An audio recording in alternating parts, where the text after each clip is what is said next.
what I've got for you today is just an example of breath using secondary respiratory muscles or apical breathing compared to diaphragmatic or belly breathing. So I find that there's a lot of people that think that they're doing a deep diaphragmatic breath, but really they're still using way too much of the secondary respiratory muscles and have too much movement up in the chest, or they just have movement in the upper abdominals, but they're quite pinned and tight through the rib cage, and so you'll see still a lot of shoulder movement, a lot of strain through the neck, throat, and even lower jaw.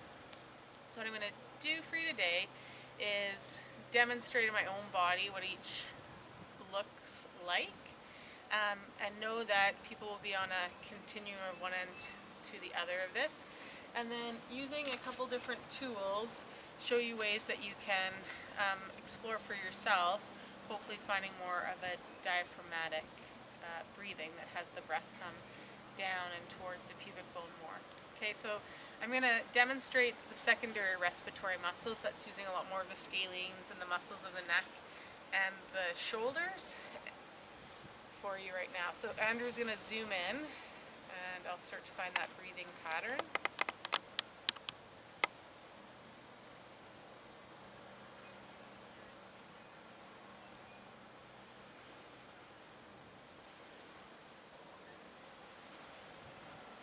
So hopefully what you can see here is if you watch the logo or the design on my shirt,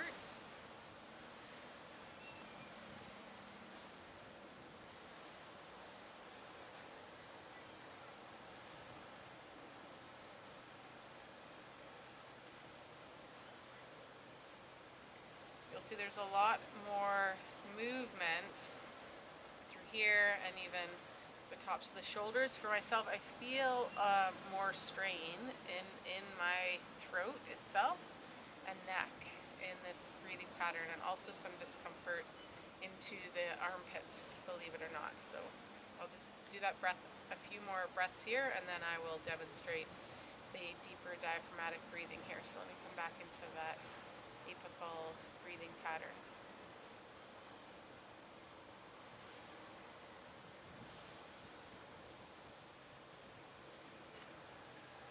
So I also want you to notice the area of my solar plexus, and there's some movement there, but there's not much movement below that. So just watch that for the next few breaths here.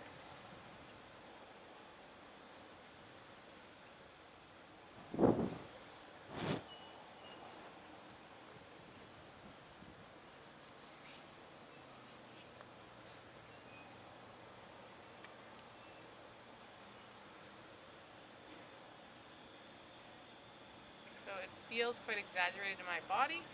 Hopefully you'll be able to see it on film. So now Andrew's going to change the camera angle, so we're zoomed in and you're still seeing some of my rib cage and down into the pubic bone, and I'll start to transition into more of a diaphragmatic breath here.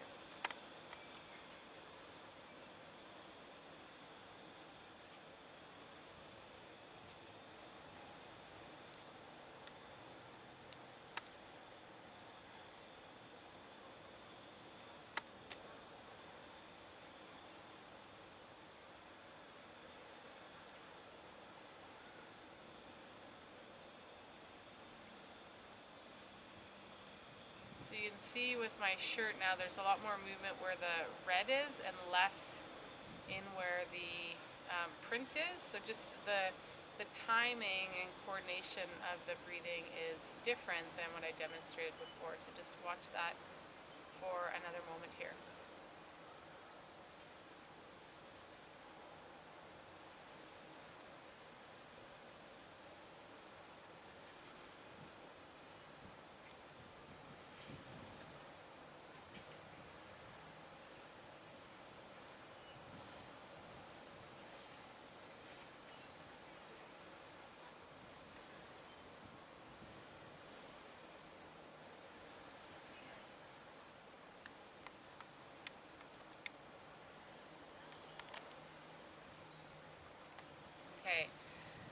You might have even seen in how the tissue of my neck and my face was that there's a difference in the tissue itself with those two breathing patterns.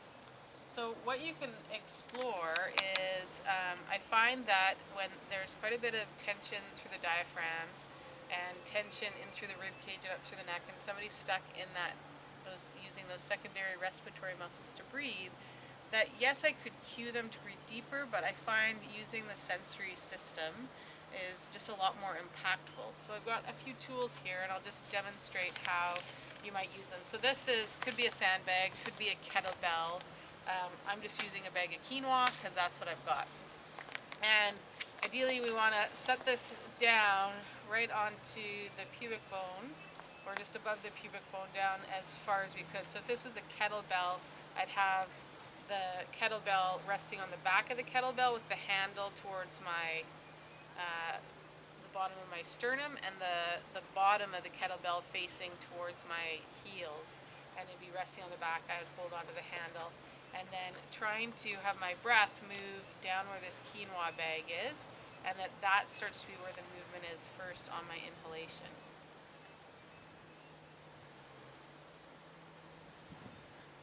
And then you can see that I start to fill above that into the lower ribs.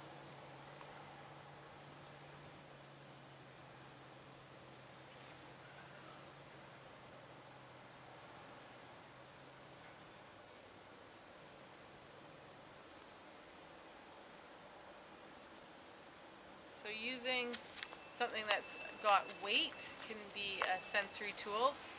Probably something that was 10 pounds or a little bit heavier. You'd probably want something heavier but not too heavy if you know that you're someone that does a lot of abdominal work and have really tight abdominals actually, because you'll need that sensory feedback to kind of feel those muscles push into on your inhale.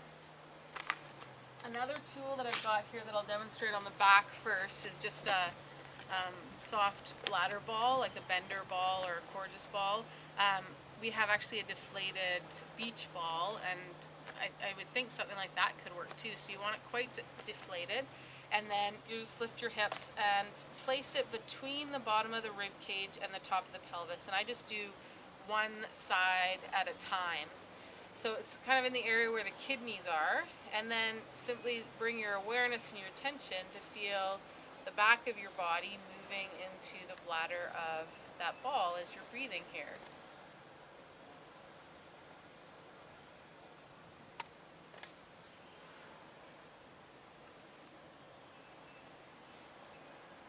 And it's really not about forcing my breath there. I just use that sensory awareness to allow my breath, much like a puppy, to go and just investigate what I've placed there. And it feels very different on this side than on this side of my body. So I just let my awareness go to the ball and feel the movement of the inhale and the exhale there.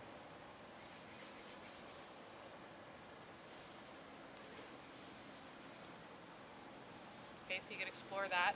Using the same prop, you can also come onto your belly, which is known as crocodile breathing, and simply being here and on the belly can be enough feedback for some people to help get more of a diaphragmatic breath.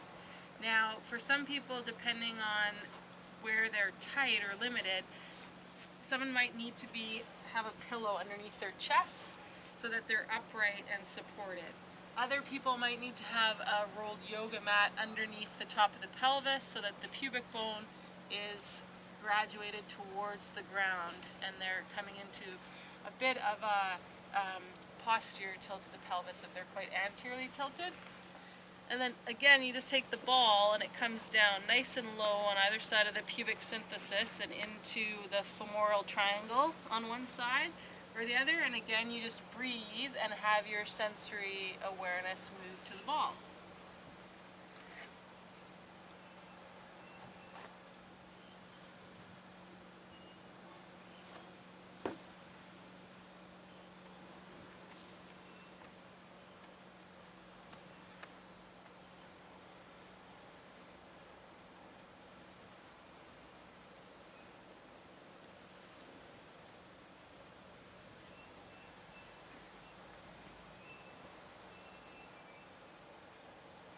That would be another way to explore using a deflated ball. And then the last one I'm going to show you is with a tennis ball or a massage ball, self-massage ball. I've got a yoga tune-up ball here. You'll place the ball in on either side of the pubic bone, and depending on the tissue tightness, you'll find a spot where the ball kind of hollows in and the pelvis is able to be quite level. And we're down low on either side of the pubic bone. So you'll see my pelvis is level, and again this just offers a sensory input that I can just let the awareness of my inhale and the exhale move to the ball.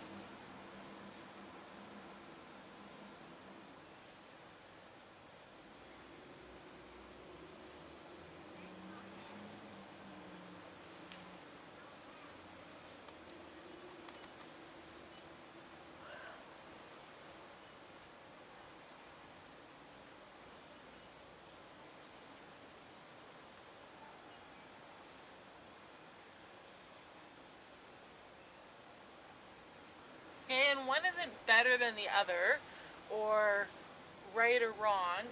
These are just simply ways that you could explore moving from that, using the secondary respiratory muscles into more of a deep diaphragmatic breathing pattern.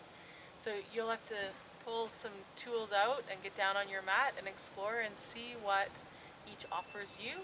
And you want to nurture the one that offers the greatest ease, the tapping into that stress response, that parasympathetic nervous system, and really feels deeply nourishing. So have fun, play, explore, discover what's possible with awareness. Bye.